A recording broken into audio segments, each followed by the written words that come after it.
Welcome back to Ride Review, your go-to channel for in-depth car reviews. Today, we're diving into the 2025 Polestar 4, car that's redefining what we expect from electric vehicles. First things first, let's talk design.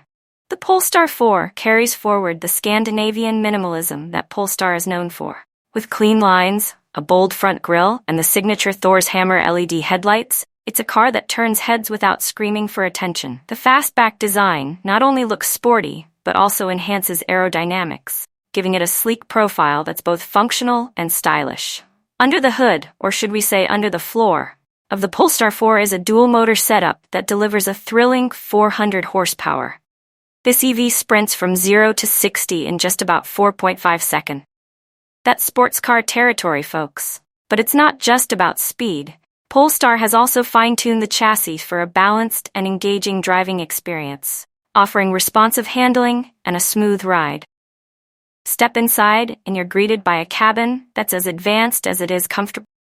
The Polestar 4 features a 14.5-inch touchscreen powered by Android Automotive, giving you seamless access to Google Apps, navigation, and voice commands.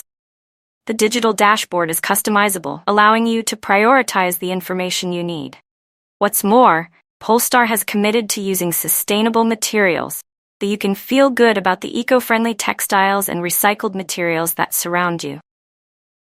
Now let's talk range, because what's an EV without impressive mileage?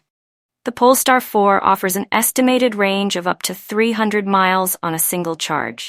And with fast charging capabilities, you can juice up to 80% in just 30 minutes, making those long road trips a breeze. So, what sets the Polestar 4 apart? It's the blend of performance, sustainability, and cutting-edge technology, all wrapped up in a design that's both elegant and forward-thinking. It's not just an electric car, it's a statement. That's it for today's review of the 2025 Polestar 4. If you enjoyed the video, don't forget to like, subscribe, and hit that bell icon for more reviews from Ride Review. Thanks for watching, and we'll see you on the next ride.